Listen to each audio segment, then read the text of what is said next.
This is Nick Wright. We have made it to Friday, boys. We have made it to Friday. And we don't typically do shout-outs on the show, but I would like to give a very special shout-out to a very special family member of the show, one Steph Goss, who did us all a wonderful favor yesterday, doing some post-show maintenance for all of us. So, Stephanie, kisses to you. We appreciate that.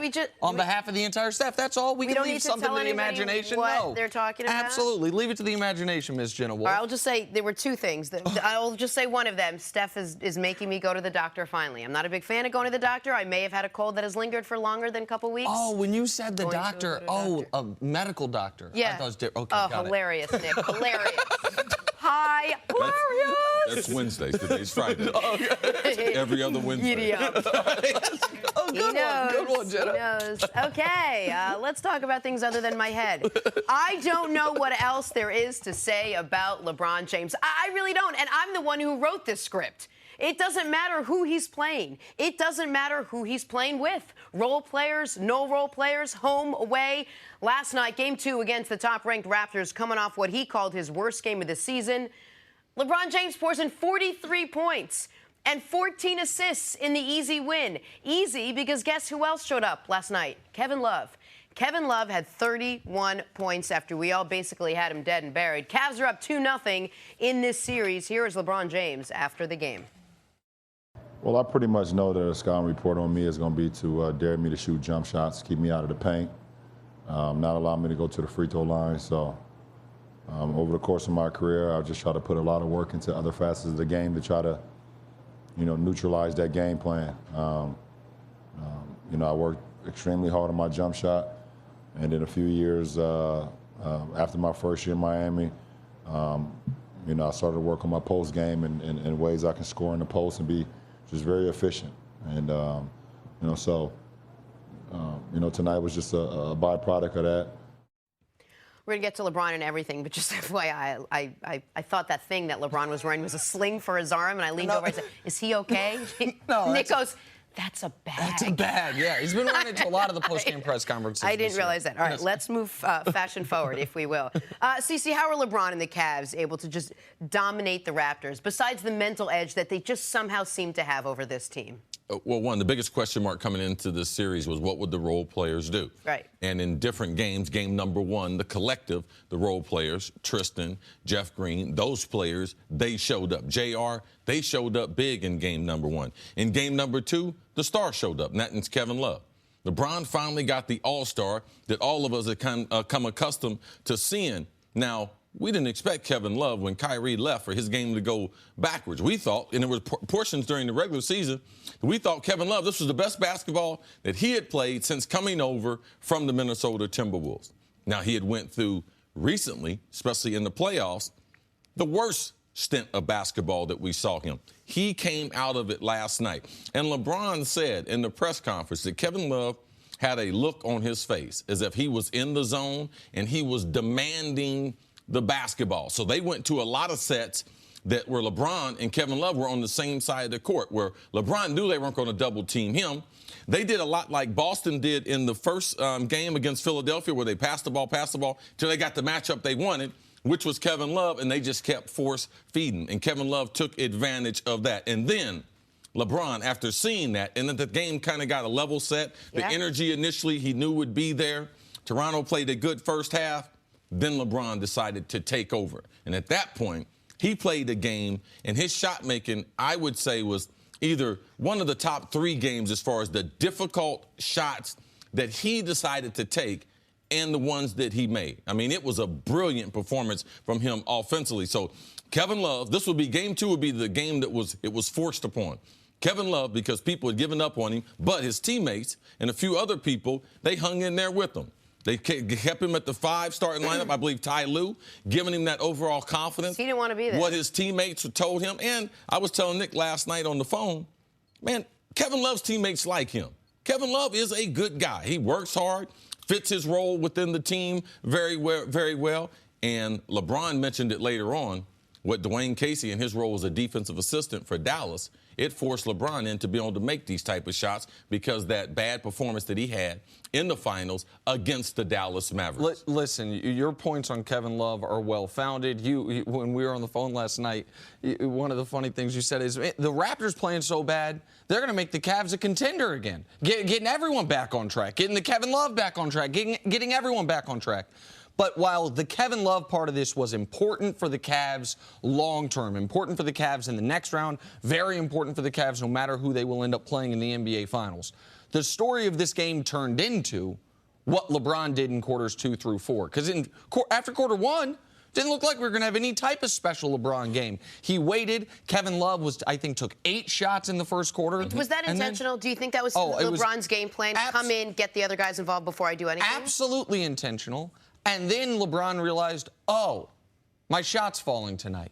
And when that happens, good luck, good night, no matter who you're playing, much less if you're playing a team that you have beaten 5 consecutive road playoff games. 5 times in a row in their building in the playoffs. You've won 8 in a row in the playoffs overall. And so what LeBron was doing last night, to steal a line from one of my favorite writers, Josh Eberly of Hoop Mag, he was Kobe shot selection with Shaq efficiency numbers. He was taking absurd shots, still shooting close to 70% for the game. And so what we had last night was a guy who somehow is at the peak of his powers, controlling a playoff game, unlike, and I can't believe I'm saying this, we've ever seen him control a playoff game. LeBron has never contributed more points as far as scoring and assists in a playoff game in his NBA career. What about on the defensive end? Guys guarded by LeBron James last night shot 11% from the field. He tied his career high in playoff assists. He was 2 points off his career high in playoff points. If we just drop the threshold, he had 43, 8, 14. If we drop the threshold to 40, 8, and 11, make it a little more rounder numbers, a little easier. Show America the full list of times that's happened in playoff history. Take LeBron out of it. It happens once every 25 years. Jerry West in 69, Drexler in 92, Russ last year. LeBron has done it in 2015, in 2016, in 2017, and last night. The total full control of the basketball game, unlike anything we've seen from him, which means unlike anything we've seen from almost anyone ever. And aren't we tired of sort of asking how he's doing this at age 33, at this deep into his career, without help basically from everyone else around him, how he continues to do? We're almost tired of asking because we expect it of him. Because on the nights when he has 30 points, we're like, oh, it was an off night for LeBron James. Yeah, well, he's never been able to shoot the basketball as well as he's shooting the basketball. He's never handled the basketball because these things, the segment is how these things got forced. They forced Kevin Love into playing well. Dwayne Casey, what he did to LeBron in Dallas, forced LeBron to have the arsenal that he has now. When Kyrie Irving forced his way out of Cleveland, it forced LeBron to have to handle the ball more. So you're able to see some different things. But it's allowed us to see the best basketball because he's called on more to do that. He dribbles the ball more. He's got to rebound more. But his overall shooting efficiency, and he talked about this offseason, he had some type of injury to his elbow that he believed helped him correct something in his shot, that he believed his shot was better than ever. It's a confidence factor. Man, it's rare to be able to see this. Like, I saw Michael Jordan. And Michael Jordan got done, we had conversations a lot like this. Like, man, I don't think I'll ever see another basketball player like this. And now we're having the same conversation with LeBron James. And I'm going to make one request to whether it's NBA Twitter or folks on television or on the radio, anyone talking about the NBA.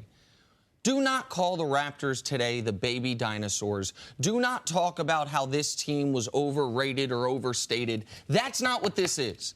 This was a 59-win team that buttoned up all their deficiencies, that got themselves the best bench in the league, that has an all-NBA caliber shooting guard and a fringe all-NBA caliber point guard who had home court advantage, fully healthy after winning 59 games. This is not about them. It's about that guy right there. Yeah. They can't beat him. They have never been able to beat him, and they will be added to the NBA graveyard of teams in the East, the yeah buts. Just the way the Big Three era with the Celtics ended. Just like the Derrick Rose era with Chicago never got off the ground. Just like the 60-win Hawks went into tank mode 2 years after winning 60 wins. Just like the Paul George, Roy Hibbert, Indiana Pacers. Now the DeMar DeRozan, Kyle Lowry, Toronto Raptors. A whole bunch of, oh, they could have done it. Yeah, they could have, but they had to go through this guy. And nobody's been able to go through this guy in this conference for a decade. And CeCe, you touched on it, and we will touch on it more, the role that Kevin Love played last night and the decision Ty Lue made to play Kevin Love at the 5, which was obviously turned out to be a very good one.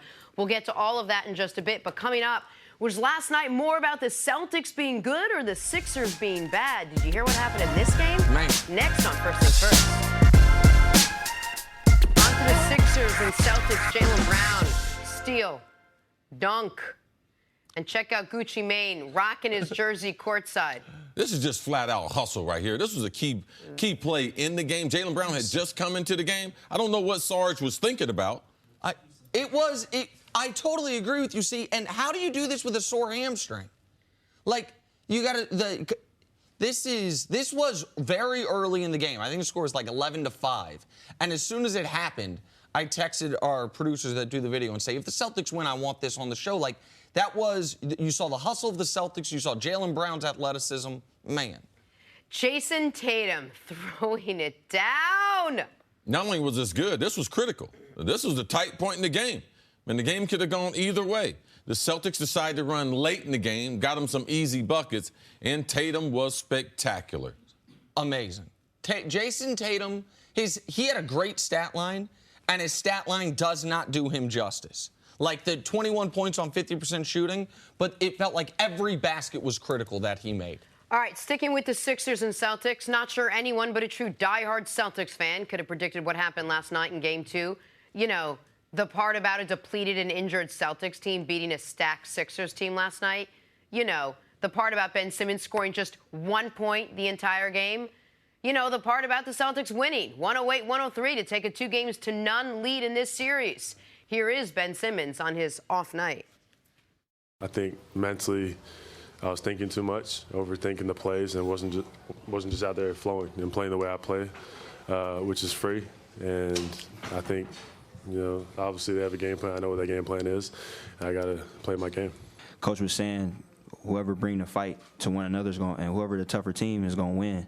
And they definitely punched us in the mouth at the beginning of the game, and we just had to bounce back and get things together. I'm going to have bad games. It happens. Obviously, it's not the perfect timing, but you head home now. We got 2 home games that we need to take care of and handle business. We got the team to do it, the coaching stuff, and just got to go do it.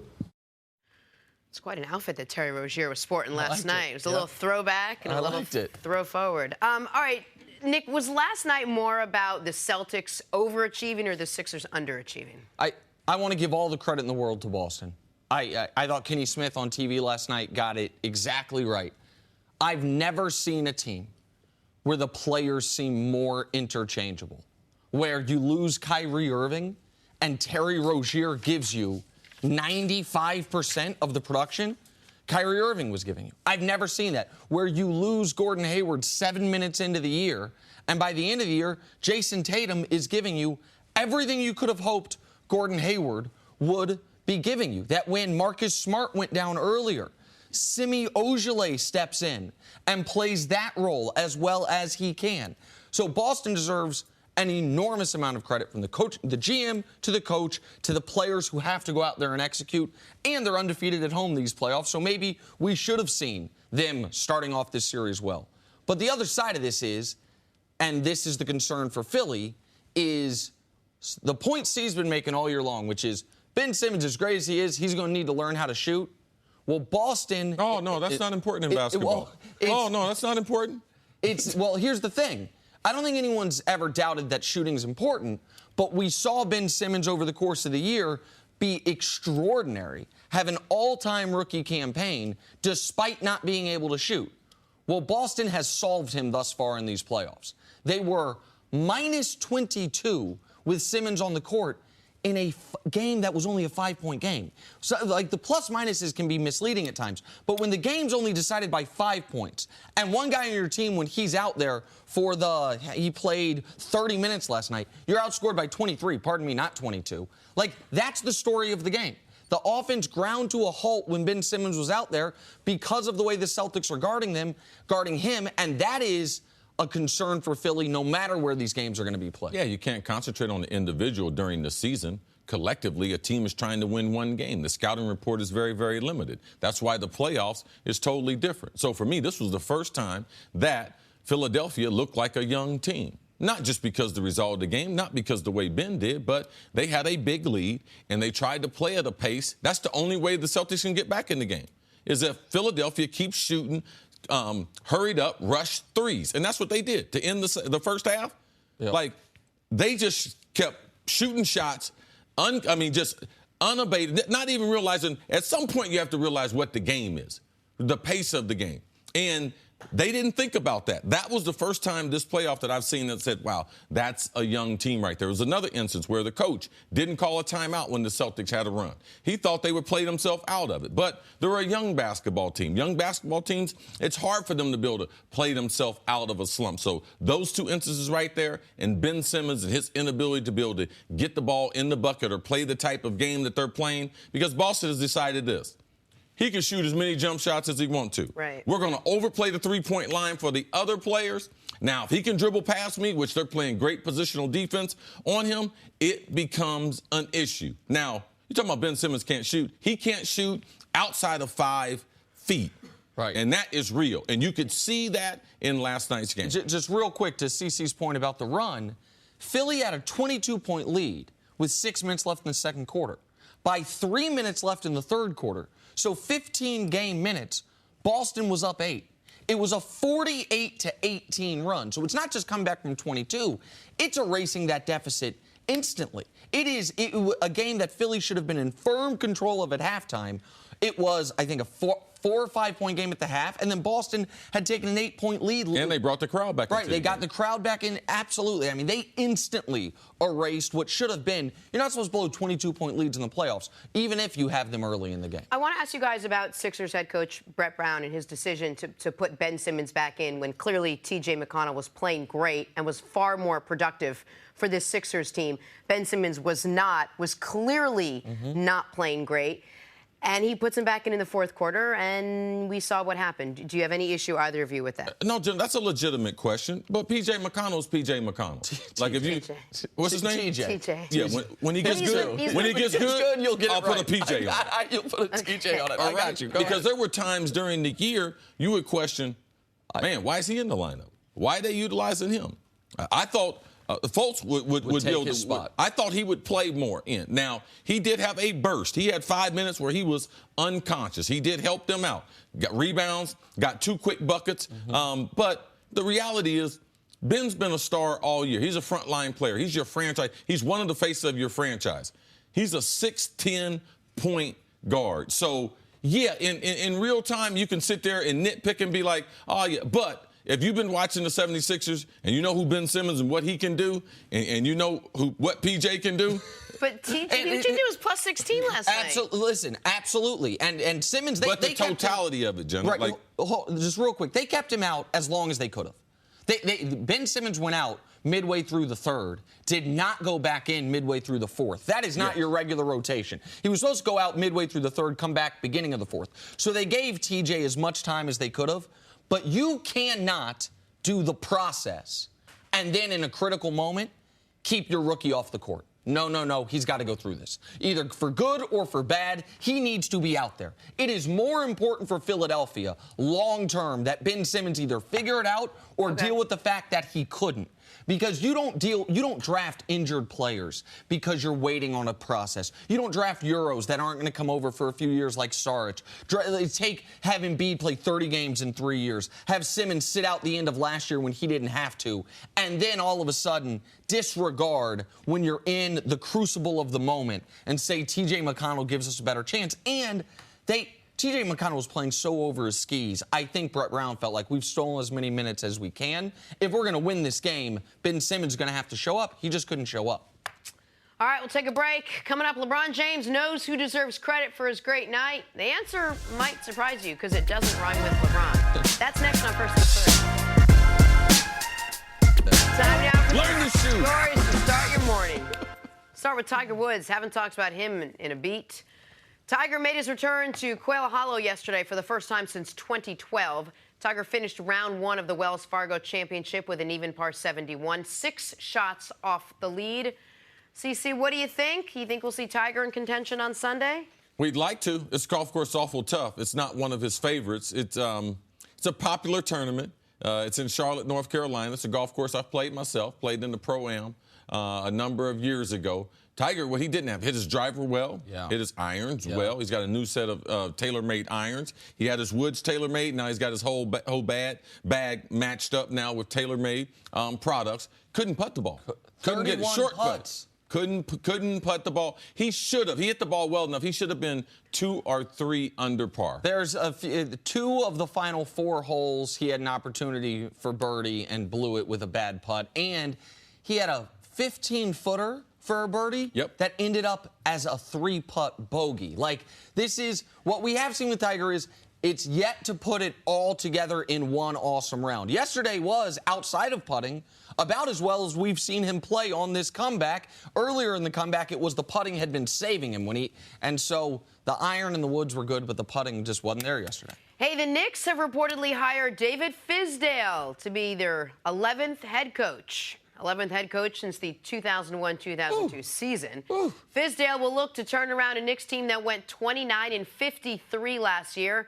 Nick, Fizz wanted this job, waited for the offer. How much of an uphill climb does he have ahead of him now? Listen, they have the most important thing to have when you take a job, a superstar, or a potential superstar, I should say. Kristaps isn't there yet, but the trajectory, assuming he comes back healthy, is that of a superstar. Also, the Knicks, they have needed for quite some time a really good coach. I think Fizz is a really good coach. I think Fizz learned under the right people in Miami. I think Fizz got a short end of the stick in Memphis. I think he will do a good job there. I think the Knicks I think this is better than hiring Mark Jackson or Jeff Van Gundy. I think they hired the right guy. The question is, will they be able to get someone to pair up with Kristaps in what is all of a sudden a very competitive Eastern Conference? Yeah, I'm excited about what the Knicks management did with David Fizdale. But also now, let's pump the brakes. Let's just be a little patient because their star player they do have, because they do have a star in Porzingis. He's out. And he might miss a great portion of the 2019 season. Now, might not even come back, depending on how the team is doing. They have to be able to get another star, but you need someone like Fizdale to be able to get that started. And I believe he has a lot of respect with the players and them trying to draw a big-time free agent. Absolutely. Plus, he's got a great nickname, so. Yeah, absolutely. That's correct as well. Fizz. Finally, the Cavs took down the Raptors last night to go up 2-0 in this series. LeBron James looked unstoppable, finishing with 43 points, 14 assists. And according to LeBron, Raptors head coach Dwayne Casey, who was the defensive guru when the Dallas Mavericks beat LeBron's Heat in the 2011 finals, might be the reason why. Listen. I wasn't that good of a player in that series. I wasn't a complete basketball player. Dwayne Casey drew up a game plan against me in that 11 series in the finals when I played Dallas to take away things that I was very good at and to try to make me do things that I wasn't very good at. So he's part of the reason why I am who I am today. It's interesting. Haven't heard that before. CC, what were your reactions to these comments? I think it's awesome. You need people like Casey that come in your path so that you are pushed to a level. And I like the fact that LeBron is so aware. Yeah. He's aware of where he was. He's aware of who he is. He's aware of what he needs to do. And he's improved his game at all aspects. You go back to high school. You sitting there, he's doing a high school interview on ESPN. Yeah. They asked him, what do you need to work on? Oh, I need to work on my jump shot. I got to make sure that my jumper is a lot better, at the next level. So he has done this maintenance on his game. And I love the fact that he's not walking away from the low point in his career. And even though he had that great game last night, he realized how he got to that point. And it was going through that low moment that he had that awful series against the Dallas Mavericks in the finals. And it was a great question, and it was a thoughtful, great answer. because a lot of people look at LeBron's career as if the fork in the road was the decision to go to Miami. I've never thought that. I've thought, at least with hindsight, the fork in the road was that Dallas series once he was in Miami. Because when he walked off the court after the Dallas coaching staff, as he talks about it there, made him do things he was not comfortable doing and not yet equipped to do. Up to that point in his career, he had won 2 MVPs. He'd had the 48 special game against Detroit. He was already considered the best basketball player in the world. But he had glaring holes in his game. He had, against the coach's wishes, his own coaches, refused to learn how to post up. He had not gotten comfortable doing the things that now he is so great at. And when he walked off the court from that moment forward, and I've said this time and again on the show, I believe what he's put together is the greatest 7-year stretch, consecutive years, in the history of the sport. Since he walked off the court in that series, we talked about it last week, he's played 13 elimination games. He's 10-3 with 12 30-point games. The one non-30-point game was a triple-double in Game 7 of the finals. He has added a new wrinkle to his game every single year. He is somehow in better shape now than he ever was, and it's about that series. I think LeBron James, maybe his statistical or his finals record is better if they win that series against the Mavs, but I don't think he's a better player. I think it's better. It was better for LeBron to have that moment. I disagree with you because he was going to have some other moments. LeBron has always been about improving. It was going to be that moment or it was going to be another moment because there was other moments that improved his game. Even after they won the championship, that's when he went to the low post. It wasn't out of defeat. The greatest players, they always challenge themselves, and they utilize defeat as one of the challenges. But they don't have to have defeat in their life to be able to do that. That's what makes them great. Go ahead, Jenna. No, I was just going to say, I'm finding what's going on in this postseason very refreshing. I'm learning more about LeBron. He seemingly wants to talk about how he's gotten here because more people want to ask him about it.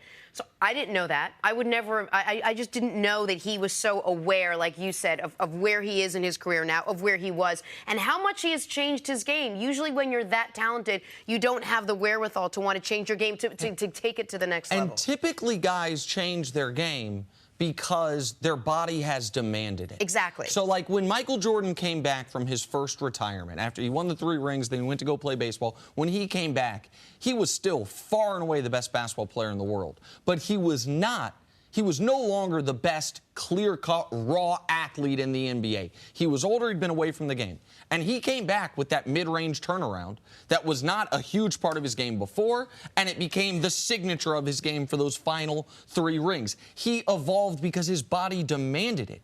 LeBron is showing us that athletically, he is, 90% of what he was 10 years ago. That as far as stamina, he is as good as he's ever been. And he is now just adding new layers to what he can do. I do think I don't want to say turning point, but I think the biggest moment was not just defeat, but a defeat that was, Cece, that defeat was on him. It's one thing to lose. It's another thing to lose because you, in Game 5, have 8 points in the finals, when the moment's too big for you, and when your teammates step up and you don't. That level of I defeat. think the biggest thing for LeBron was when he left Cleveland. And he faced all the criticism, and at that point he realized after a year where people tried to make him the villain, he tried to be the villain, he came back and said, you know something, I'm not that guy. I'm not going to be that guy. That was before Dallas. That's what I believe changed his career. All right, we're going to change gears here a little bit, talk about the NFL. Antonio Callaway was drafted in the 4th round by the Cleveland Browns after a tumultuous 3 years at the University of Florida. However, division rival Antonio Brown has decided to take a mentorship role in his life. Both wide receivers are from the Miami area, and Callaway reportedly reached out to Brown for advice on how to transition to the NFL. Speaking of wide receivers and mentoring and some of that other stuff, CC, how beneficial can Brown's mentorship be for Callaway? It's tremendous. And because a lot of young players, too, when they have some type of adversity, they've been through what Antonio's been through, not Brown, Callaway, what he's been through as far as the drug usage, the suspensions, the disappointment in college. It's hard for people outside for them to trust him. And I know he'll trust Antonio Brown. They have some of the same stories as far as where they came from. Callaway grew up in Miami, went to Booker T. Washington, went on to take his talent to Gainesville in the state of Florida. Now, Antonio, he wasn't heavily recruited. Undersized, You know, he went to the MAC conference to cut his teeth, wasn't a high-round draft pick. So the Cleveland Browns, they let you know. When they spend the 4th round, you know, I say this all the time with reference to the draft. I was first-team All-American. I went in the 4th round. So the Cleveland Browns, they must feel an awful lot about Callaway as far as what he can do. And Antonio Brown is doing what a lot of players have done in the league, and that's a brotherhood. We're going to look after the younger players. We're going to try to expose them to things so that they can walk down the path that we've gone down, so they can be successful on their job. The best training is being trained or mentored by someone who has done it and someone who doesn't want anything from you. So that trust factor is there. I think it's tremendous. I'm not surprised by Antonio. There's people don't know Antonio because he looks flashy. They would think that, oh, he'd be a guy that would be in trouble, but no. He doesn't drink. Antonio Brown doesn't drink, doesn't smoke. Now, he had the Facebook stuff, but he's a great guy, takes care of his body. I would argue if there's someone in better shape than him in the NFL, I would argue with you about that. So I'm going to tell a story that I don't know if I have a license to tell, but I'm going to tell it anyway. It's from one of the very first times you and I had spent a lot of time together. It was the Super Bowl in Houston, so 2 Super Bowls ago. It was right after Antonio had done the Facebook Live. Right? That was the playoffs where Antonio does the Facebook Live. CeCe and I are getting ready to either go on a show or do something, I'm not sure. And Antonio is walking through Radio Row. And CeCe puts the microphone down, runs over to him, says something to him, comes back over. And I asked him, I was like, what was that about? He's like, I told him to call me. Like, I told him to call me. He's got a lot going on, all this talent, and he maybe needs a little maintenance. And so when I saw now that, because Antonio really, aside, I know he had the one sideline blow up, but like that stuff, you guys know, doesn't bother me that much. He's stayed out of the negative spotlight in large part since then. And to see him now taking on that type of mentorship or leadership role for a guy that's not even a teammate of his, just a guy he thinks, listen, drafted in a similar position as me, similar size as me, by the way, maybe some similar skill sets, not saying this guy's going to be Antonio Brown, to take him under his wing like that, I think it's great. I think it's awesome, and it made me think of when you reached out to him, which is something you didn't have to do. Yeah, it's part of the thing we talked about. We talked about Ben. You know, what's he going to do with the backup quarterbacks there? But it's a part of the league that's very, very important. If we're going to keep playing football, if football is going to be the American pastime and pro football, then we're going to have guys being mentored, because it doesn't make sense for us to have made mistakes and for us to keep our mistakes to ourselves compared to sharing them and give these kids the potential to be able to live out their potential, because that's what this is about. And the more information that he can get, the more he'll be equipped to be successful at his job. Just real quick, one question about Callaway, not the Brown part of this. For Antonio Callaway that he missed a year of college football in part because of credit card. He got cited for a credit card violation, stolen credit card, but also marijuana possession. And then you test positive at the combine for a diluted sample, theoretically because of marijuana. He seems to have an issue with that. Some guys can handle that. He seems to have an issue with that. What advice would you give him, Antonio Callaway, not football, but related to that? Listen to the guys around you. Between Antonio Brown and Josh Gordon's going to be on the team with him, he's got to listen to him. And he's got to be able to give it up if you want to play in the league. You can smoke the rest of your life. But if he wants to play in the NFL, he's not going to be able to smoke. It's just an easy decision. Okay. All right, big story yesterday out of the NFL, Jason Witten retiring. Coming up, does Witten's retirement impact Dak Prescott? Next on First Things First. Welcome back to First Things First. We're now joined by Super Bowl champ, friend of the television program, and gigantic Kentucky Derby fan, Chris Canty. Seersucker suit. You got the horse and jockey pin on. Who are you rooting for tomorrow, by the way, Chris Canty? Oh, I got my favorites, Jenna. I got we got Magnum Moon, we got Good Magic, and we have Audible. So those are the 3 horses I'm going to put in my trifecta box. All right, go and put your leg up here. Go and put your leg. This is one of my favorites. So I'm down with Gucci. Okay, I'm down with Gucci. I'm down with a big man who likes to be clean. Yeah, that's not the Bow Wow challenge. They're actually real Gucci. Not Canal Street. Not the Bow Wow challenge. Yeah, that's real Gucci. Just so everybody knows. Not from Canal Street. There we go. Easy. I'm not going to do it. Well, it's good to have you back. We missed you, Chris Canty. Let's dive right in. Yesterday, Jason Witten announced his retirement from the NFL after 15 seasons with the Dallas Cowboys. The 11-time Pro Bowler will be calling Monday Night Football games next season. Friends and former teammates gathered to say goodbye to the Cowboy legend yesterday. Here is Jason Witten. After much self-reflection, prayer, and faith, Today, I've decided that the time has come for me to pass the torch to the next generation of Dallas Cowboys and retire from the National Football League. I was never the most talented, never the flashiest. I relied on grit. Other players might have been more talented, but I can assure you, no one was going to outwork me. You felt it there. It's hard walking away. I mean, it's easy when someone's like named Monday Night Football is like, come be with me. I will take care of you. It's easy to leave a job when you know you got another job lined up. Same with breaking up with people, right? Easy to break up with someone. And with the next job, when other you people got aren't trying to hit you. Also that, what you said. Is Dak Prescott, Chris Candy, is Prescott set up to succeed in his third season without Witten and without Des Bryant? Well, here's the thing. I think the Dallas Cowboys have a way to be able to manufacture yards in the passing game. It's just not going to look like a traditional offense when we talk about how they're going to have to move the ball with the quarterback, Dak Prescott. I still don't think Dak has evolved to a volume passer from the pocket, but what I will say is with the guys that they acquired this offseason, Tavon Austin to go along with Cole Beasley, I think that they can put small guys in space in the short passing game, give them opportunities to make defenders miss, continue to move the chains that way. Short passes to be an extension of your running game because you don't have a vertical threat downfield. So you look at Allen Hurns, you look at Terrence Williams, the kid that they drafted, Michael Gallup, in the third round. I just don't see a guy that's going to take the top off of the defense. So in order to keep defenses honest, what they're going to have to do is play small ball and use the width of the field in their passing game and allow that to create space in the box for Ezekiel Elliott to get the run game going. Listen, I know we're making this about Dak, and understandably so, but the Cowboys' offense is going to, especially with the departures, revolve around Zeke even more so than it has.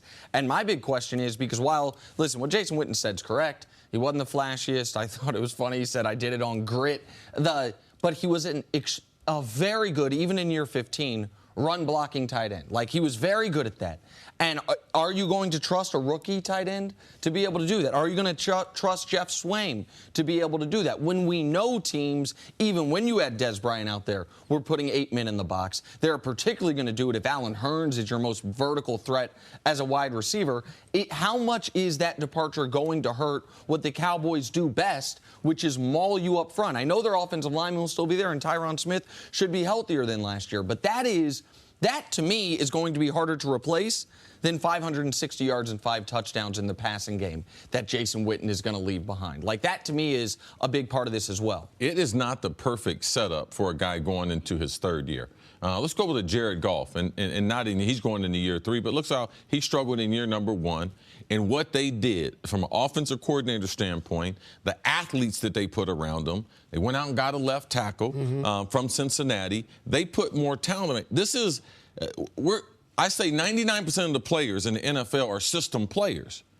Man, you need a good system, but you need some talent too. Yeah. Like, say, what would you rather have? A good system or talent? Give me the talent. All right? Now, I need a system. Yes, I'll acquiesce to that. Yeah, we need but, man, you need talented players. And they have talented players in the box. They have a talented tailback in the backfield. They do not have as much talent outside. So who does it affect the most? It affects the quarterback. So I expect Dak, the responsibility that will be put on his shoulder will be the most that he's seen since he's been in pro football. He's got less weapons. He's got less people that can do something with a mistake. Younger players make mistakes with the football. Great players erase the mistakes that quarterbacks are able to make, and they don't have that when they don't have Witten and they don't have Dez. CC, you're absolutely right. A lot of coaches use the adage, it ain't about the X's and O's, it's about the Jessies and Joes. And when you look at the receiving core, they just don't have enough guys that can make plays in and of themselves. So, again, I go back to the system that Scott Linehan is going to have to run with Dak Prescott. It's probably going to look a lot more like what he did at Mississippi State under Dan Mullins in terms of spreading the ball out and making sure that you have that dink and dunk passing game to complement the run game. Because, listen, everybody knows that the only way the Dallas Cowboys can beat you based on their personnel is by running the football. So you're going to get a lot of 7- and 8-man box looks from the defense. You got to have a way to offset that, or at least keep the defense from wanting to get in those looks. And I think the short passing game with those little quick guys is what's going to make the difference. That's the equalizer. I mean, Chris makes good points.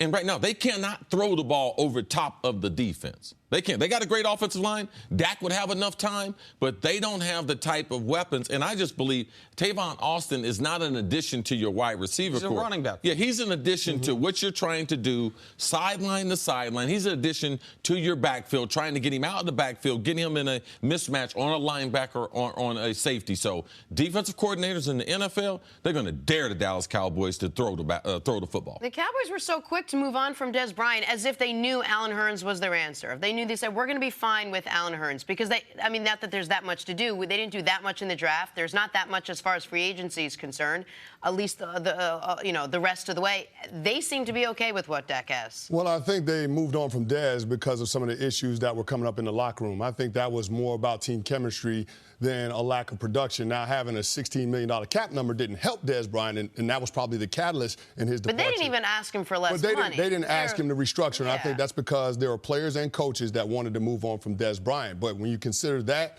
along with the Jason Witten retirement, that's 132 catches that you had last year. The ball is going to have to go somewhere. It's got to go somewhere. It's over half of Dak's career pass attempts to those two guys. 430 times he's targeted those two guys. I want to say one thing about what the Cowboys did in the draft. The Cowboys 6 years ago, at this point 6 years ago, I think did a smart thing. Removed the draft from fully being in Jerry's hands. Let Stephen Jones have more influence. Let their actual, and I don't want to say analytics, but their scouts and their smart people have more influence as far as, let's build this team up front. Let's spend high draft pick after high draft pick on the offensive line. And that has worked out really well for them. I wonder if in this draft, if they stayed true to that, a draft too long. Like, I'm not saying Leighton Vander Esch out of Boise isn't going to be a really good player as an inside linebacker, and I get it. With Sean Lee being as injured as he has been in his career, you get it. And Connor Williams, I thought he was a player who could go at the end of the first round. They got him in the middle of the second round. I understand the value there as well. But at some point, you do need some dynamic talent. At some point, you do need somebody who can go and scare a defense. And I get it that they were like, this is what we've done. This has been successful for us. But when you're sitting there at number 19 and you can take Calvin Ridley, and you can, even if you think his upside because he's 23 isn't as high, Calvin Ridley, to me, could walk in and, if he's the player I believe he'll be, by midseason be their best receiving option. The biggest problem with Calvin Ridley is he's not an X receiver. He's not a boundary receiver. He's a Z receiver, got to play to the field, and they got enough guys. And he's not a burner. You know, they got guys like that can run fast. Terrence Williams can run as fast as him, and he has the seasoning, and he is the typical Z receiver. So not necessarily a fit to what Dallas is trying to do. But Dallas got jumped in the second round by the Philadelphia Eagles when they were targeting Dallas Goedert. So that was somebody that they were looking to, especially after the news came out Thursday night, Friday morning, that Jason Witten was considering retirement. So they thought they had a plan going into the draft to be able to replace that production from Witten. But now you look at the tight end position for the Dallas Cowboys, and you got a bunch of guys. So they've got to figure out through scheme how to offset those two losses, Des Bryant and Jason Witten. Sidebar, too, that wasn't supposed to be leaked out there. The people Jason Witten working for, might have let that information go, and it didn't help his situation. That shouldn't be forgotten. like, listen, Jason Witten went to go work for ESPN. They obviously also have a news gathering arm of that. So that gets leaked out. I fully believe Philadelphia doesn't trade up in front of Dallas to go get that player if they don't have reason to believe Dallas needs a tight end. Right? So that wasn't the plan. It's not like it was leaked out to screw the Cowboys. But the end result was they might have missed out on a player they otherwise would have gotten if that information doesn't leak. A player's whose name is? Dallas. You love Dallas. Hope he plays really well this year. Just so I can keep talking about it. He better be good with that name in Philly. I'm telling you. Stick around. Don't go anywhere. Coming up, Matt Ryan got paid. But how much? Oh, all of it. That's how much. That's next on First Things. Back here at First Things First with Chris Canny. And, man, it's a good day to be Matt Ryan. I mean, that is if money, job security, and fame are things you're into.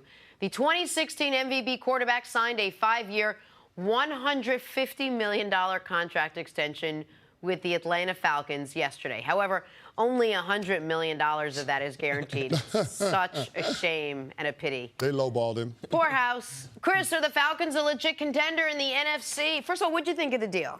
I love the deal You for love the Matt deal. Ryan. I Well, want all these guys to get paid because CC knows it's so hard to get that contract. But when you start looking at the quarterback position, there's a premium placed on that position, and rightfully so, because if you solve the riddle of who's going to be your quarterback for the foreseeable future, you're halfway home to being a consistently competitive team. And so Matt Ryan has done that since he was drafted in 2008. The Falcons have made the playoffs 6 out of the 10 seasons he's been there. So the fact that they went ahead and got this deal done this offseason going into this season, I think this puts them in a really good place. They drafted Calvin Ridley in the first round after he fell to them to replace some of that production they got from Taylor Gabriel in the slot. I think it's a compliment of good receivers that they have with Julio Jones and Mohamed Sanu. So I like how this team is setting up everything on the offensive side of the ball for Matt Ryan. There's no excuse why this team shouldn't be in position to compete for a division and ultimately compete for a championship. Listen, I'm always happy when guys get paid.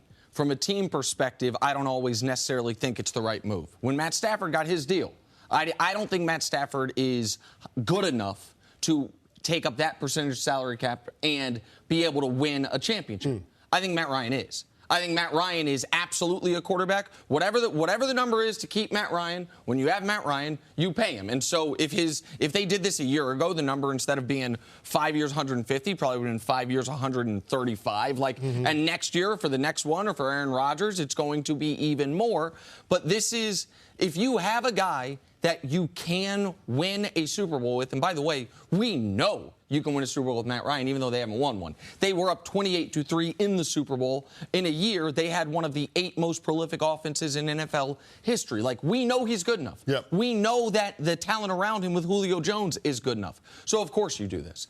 And as the cap continues to go up, it won't be as onerous as it sounds right now at $30 million a year. It's still a huge number, biggest number in the league, but you got no choice. When you draft a quarterback in the top 5 like you did with Matt Ryan, the hope is he turns into Matt Ryan or better, and if that happens, you keep him. So the Falcons did what they had to do here. Can they contend in the NFC? They sure as hell should be able to. Yeah. NFC is the tougher of the 2 conferences, but the Falcons are one of the teams. I think they're in the toughest division in football. Could they win it? Sure. Could they finish 3rd? But that could put them in the playoffs in 3rd place, like it did for the Panthers last year. So I'm with it. Yeah, they're definitely a contender. Matty Ice has deserved this type of contract. The Falcons did a great job as an organization.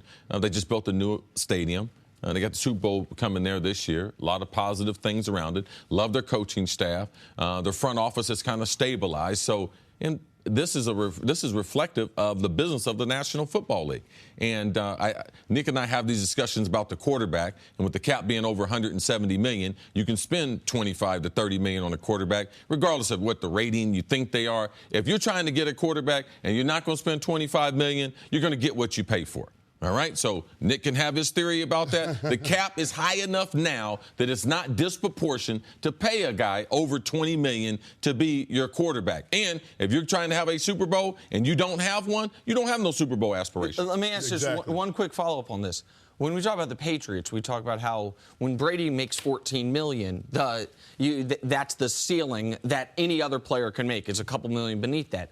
When we look at this from a more global perspective, when quarterbacks are now making $30 million, does that mean, what does it mean for other positions? Wide receivers, are they now when Odell talks about $20 million a year, is that now something that actually is more realistic because the quarterback number is so high? Yeah, Odell's no different. Inflation. Antonio got $17 million. All right. The cap has gone up. The next guy, just like Antonio went over Julio went over Larry Fitzgerald. Yes, the next thing is Odell. It's easy to see a guy getting $20 million now. And a defensive player, a defensive end. Aaron Donald. Yes, that contract. Absolutely. So it reflects the economics of it all. Because you're okay, your theory about Matt Ryan, I wouldn't pay him that money. Well, Matt Stafford. Matt Stafford. Yes. I can give you a theory. Man, I wouldn't pay a wide receiver $20 million.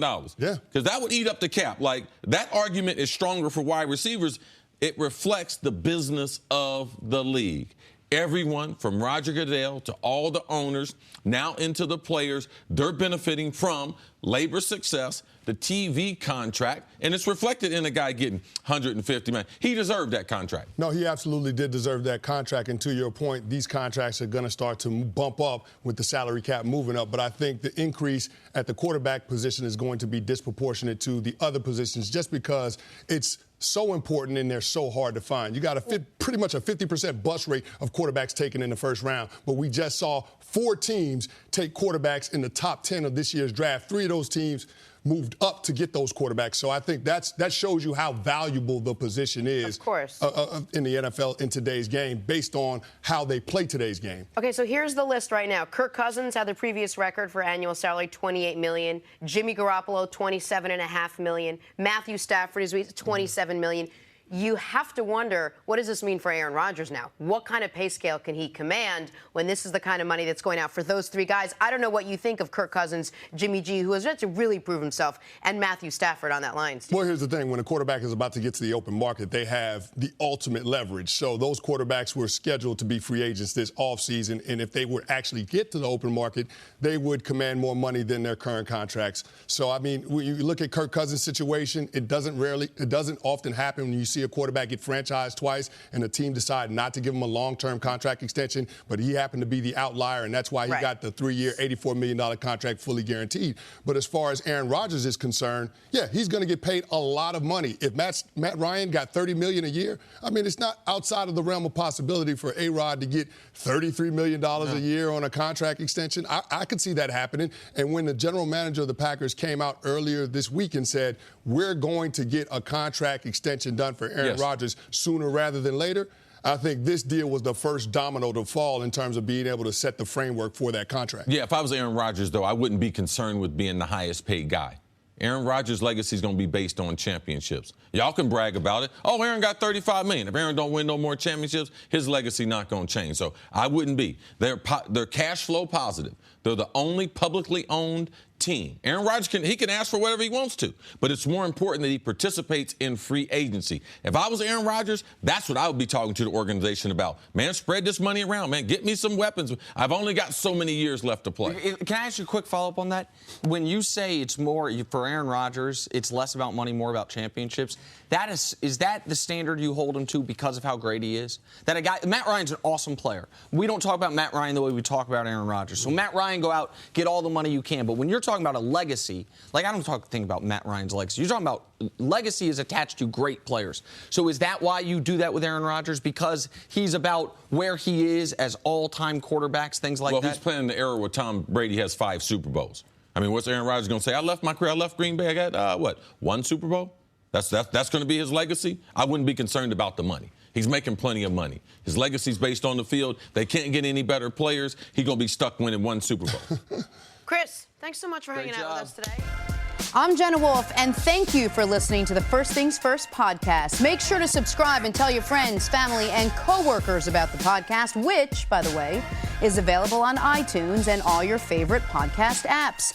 You can catch a fresh new episode every Monday through Friday on FS1, starting at 6:30 a.m. Eastern, 3:30 a.m. Pacific. So long, everyone.